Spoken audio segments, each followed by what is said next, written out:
Mr. President, it's an honor to have you here. Thank you so much. Thank you for the time. It has been almost a year since your inauguration. Have you faced anything that you were not expecting when you took office? I've been a politician for almost 40 years, excluding the term now. So I would say that on the national front, I was kept informed all the time by the news and, of course, by sources in government. Expected, but I never realized the magnitude of the contamination of the Filipinos insofar as drugs are concerned.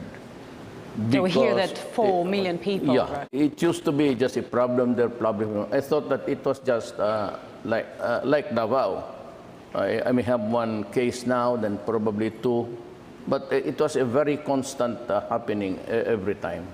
When I became president and everything was available to me for information, I was almost appalled to know that we have reached the millions of contaminated. So when I was mayor, I said, do not destroy my city. And do not destroy the young people of Davao City because they are our assets. We are not rich. Most of us are poor. And we depend on our sons and daughters to feed us when we get, we do not have, we are not the rich people. We do not have any housing here for few in between. And we need our children to buy the medicines, pay the hospitals, pay our burial, and do not corrupt them with drugs. Do not destroy their minds. And I said, because I will kill you. And I've been very clear with that. Do not destroy my country. Do not destroy our young people. Because if you do that, I will kill you. There are so many criminals walking around. Stop it, and I said. I am not a wholesale violator of human rights. I am not the police. I just give orders. But I build a country. But anything that would destroy my country is totally unacceptable to me. My orders were very clear. Go out and hunt for them, the drug lords. Arrest them if it's still possible. But if they are confronted with the violence that would place your life, the policeman or the security officer in danger, so be it, kill them. Because in the past, that was what really prevented policemen and the military from doing it. Why? Because they were so afraid of this human rights thing, which is a new phenomenon. It's actually the human rights in the guise of human rights. Countries like EU and America are interfering into the affairs of other nations in the guise of human rights. The bitter irony is that while trying to protect civilians, to protect the youth, you sometimes, and you admitted that in one of your interviews, that innocent civilians could have become victims. Do you think it is a fair price to pay? Just like in the Americans, when they drop a bomb there, so powerful that it also kills others. But you are not America. Do you feel sorry for? Do you feel sorry? But we are talking of human liability. So it doesn't say that because the Americans are exempted, and just because I am just a small time government official, I am not exempted. So what's the fairness there? No. When they drop bombs, they kill so many villages, and there's not even a whimper. America invaded Iraq. What was the excuse? That there were weapons of mass destruction. And yet when they invaded Iraq, so many people were killed. So where is justice now? So I think it's really hard to avoid civilian... Meaning to say, justice has to be equal. It cannot be a justice for one and justice for another set of standards for two. It has to be equal. Is that the reason why you turn away from America? Yes, because they refused to understand my predicament when they knew that they were also in the same predicament on a larger scale. I never in America, what? Remember Panama? Okay. They invaded Panama, a sovereign state, okay, in Central America. So what was the purpose there?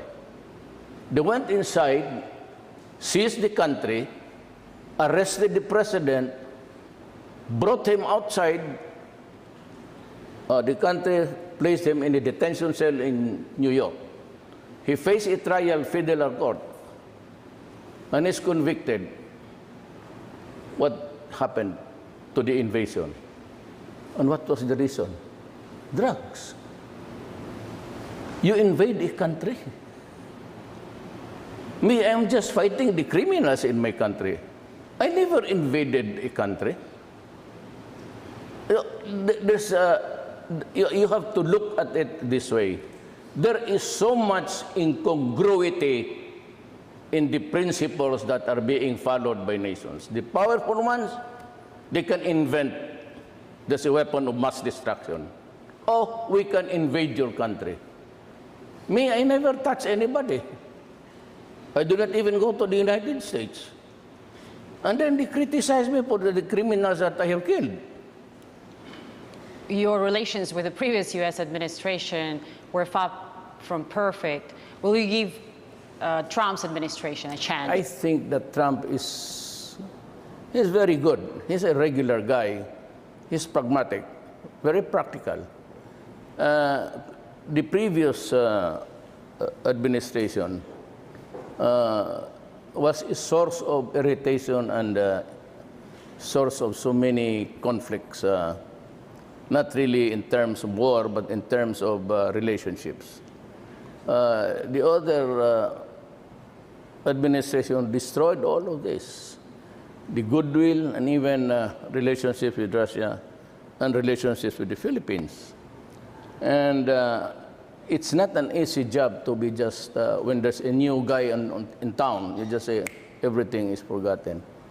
They have the Congress that is not in full accord with the U.S. president.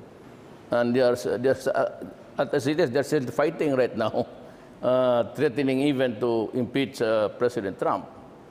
America is a hard act to follow.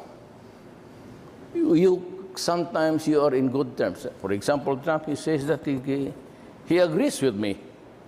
And he thinks that I'm doing it the right way. And even he, about 2 weeks ago, announced that he's going to get tough against the drug lords and everybody who is into drugs. You could almost find the similar words between my mouth and Trump's mouth. But you know, those things that we ordered and those things that we expect to be delivered is being hampered because it is equally, the powers of the president is subject also to the checks and balances of Congress. And sometimes he is paralyzed. He himself now even finds himself maybe not really in big trouble, but in trouble. I have nothing against America. We're perfectly all right. Trump is my friend. But my foreign policy has shifted from what of that pro-Western. I now have this working alliance with China, and I hope to establish a good working relations with Russia. Why? Because Western world, EU and everything, they have this double talk. Do you think your society will support this idea? Because there are intensive ties within the society with America, historically. Do you think you will have support of the people? If there is anything to gripe for, it is me griping for. Why did you invade my country 50 years ago? Sat on this land and live off with the fat of the land. And you expect me to be happy? You are so angry. I can feel it. Yeah. You treat me as if I am your colony still? Huh, you must be kidding. Why would I allow it? Why would I allow you to treat me as if I am your representative here as a colonial governor? We are an independent country. We will survive. We will endure. We can go hungry. But this time, I want my country treated with dignity. So you once said that you don't want America in your country. So you were serious. Yes, I said no. I said American troops. That one day during my term, if I survive the CIA, oh no. If I survive the CIA, I have stayed 5 years. You talk a lot about assassination. Do you really expect that to happen? They do it. Does it surprise you? Are you worried? They can Are you afraid of your life? They can even pluck a president out of his country and force him to face trial in another country. What should happen so that it improves? Are you waiting for an apology? Let's say, will it work? No, that's not. I don't want that thing to happen. So what may help? It's enough that I respect Trump. He's a friend, and he is welcome to come here on November. But if I'm talking about arms, if I'm talking about mutual defense regarding ISIS, I'd rather, in my preliminary talks with President Putin, I got a favorable response. I hope we can convert it to something substantial. Because it is only Russia and China who can be relied with their words. America is double talk. The left hand does not know what the right hand is doing. Because I said the arms are suspended, and the Senate has not really agreed, or they're still debating on it, whether to give us the arms or not. My country is fighting terrorism. How long can I wait? Until such time that we are on bended knees? It might be too late. For after all, if I do not act now, and so with the drug problem, if my country collapses, who will bring it back? The United States. Russia sells arms. He does not impose she does not impose any conditions. When Russia sells the arms, he sells the arms. You need it? I will give it to you. That's a known fact. You do not attach conditions. A straight negotiation, if you're ready to help, we'll say, oh, okay, we will help, we'll give you this. And can you do that with America? No. Because the president says he will give you, and the State Department said no. And then his Congress said, no, he's a human rights violator, so we keep a distance. And then, if that is the case, so be it. I will not hanker for it on bended knees. I will not ask for mercy for that alone.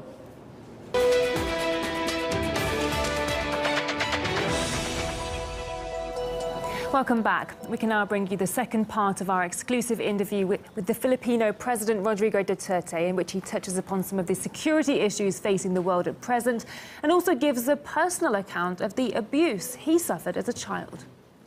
You just came back from China. Yes. Your relations with China are a little bit warmer than compared to your predecessor, and actually warmer than it was expected. Yes. We didn't see you riding to the islands in the China South Sea with Filipino flag to put it there, as was promised. Is that just tactic, or you changed the strategy? Yeah. When it is so ridiculous, it must be a joke. I'm fond of using jokes here, that I brought that practice also nationwide. That's why I would ride on a jet ski. Why would I ride on a jet ski? I would ride on a boat of the Navy if I want to go there. What's imagine riding with a gun at your pinned under your armpit, and you ride a motor there. But you didn't go there on a boat either. Instead you went to China. I was about to go there, but China said, "Can you please avoid it at this time, because it might give the wrong impression, and every head of state who's claiming that the vast sea there as theirs would also go there."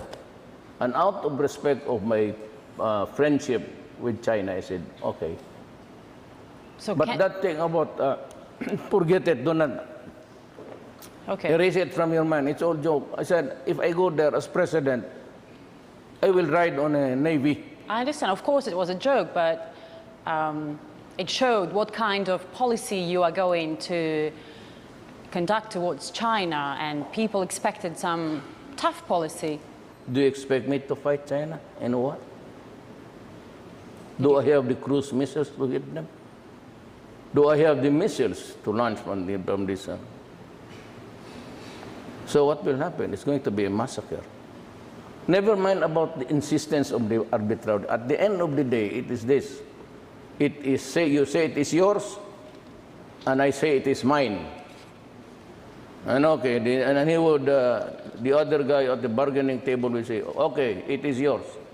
And so, what now? Do I look stupid? We can talk about it later on, but not now, because everybody is grabbing a piece of the property. Maybe when the time comes when everything is quiet and it's conducive to talks.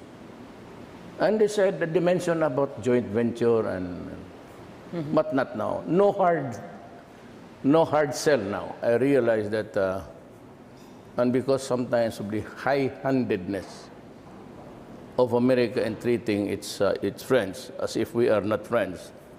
So I decided that I will craft an independent foreign policy that would allow me to interact with China and the rest of the world, and in Europe to reach out for new markets. The problem now is events, just like any other places, especially in the Middle East.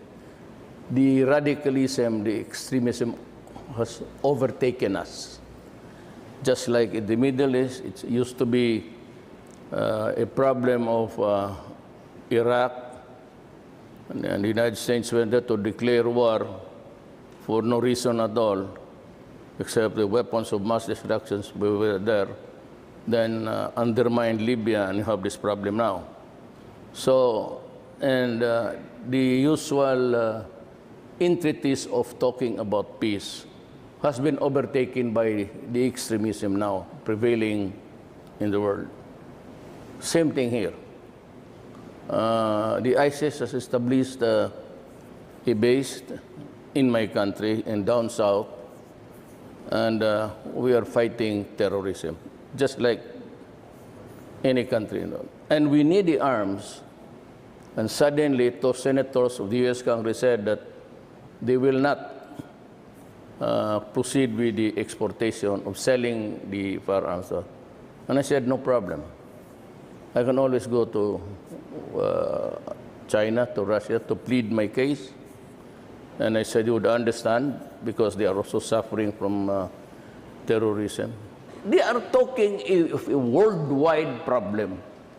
Why can't Trump just be open and just to tell his counterpart, President Putin, that, hey, guys, we have the same problem, so what's your strategy there? How could it affect your national security, by the way? Tell me. So what about ISIS? Do you think ISIS militants here in the Philippines, they're homegrown or they were kind of imported?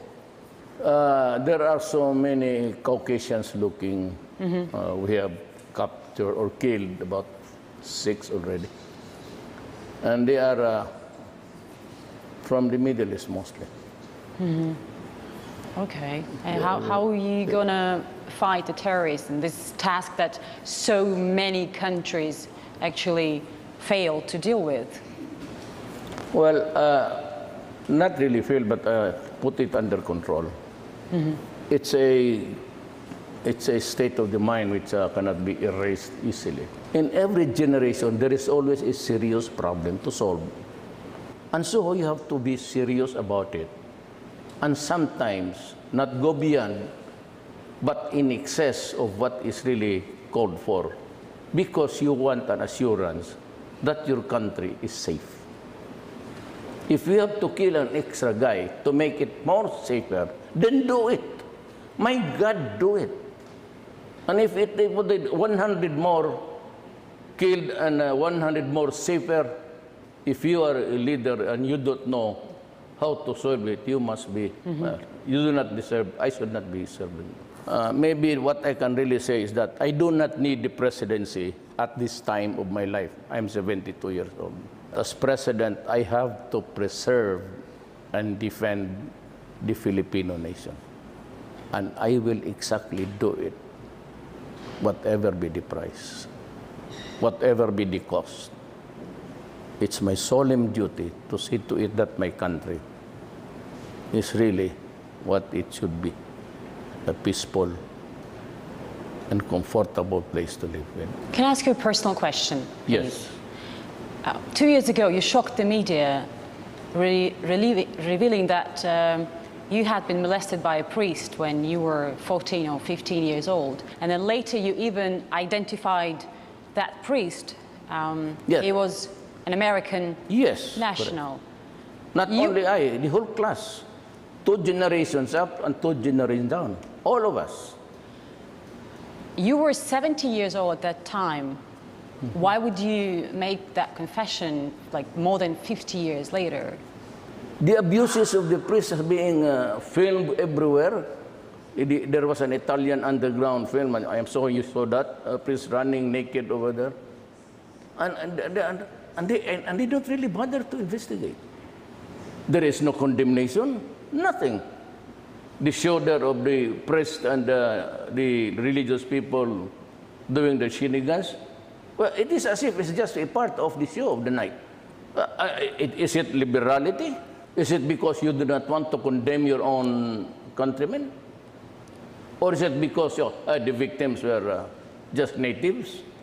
Never mind about them. We were considered natives. So and sometimes pictured as apes. Was that important for you that he was an American? Oh, I don't know. I brought it for the first time. Yeah, because I called all the bishops stupid. And they are really stupid, you know that?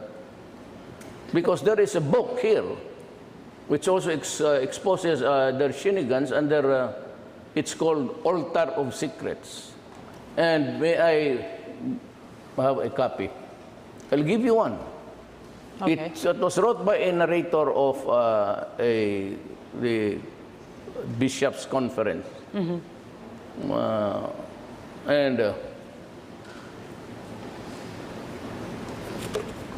Altar of Secrets. I'll give it to you. Read it, and you will understand how the Thank you. Catholic Church has corrupted this country. Oh, by the way, I believe in God. I really believe in God. I put my destiny in the hands of God. But priests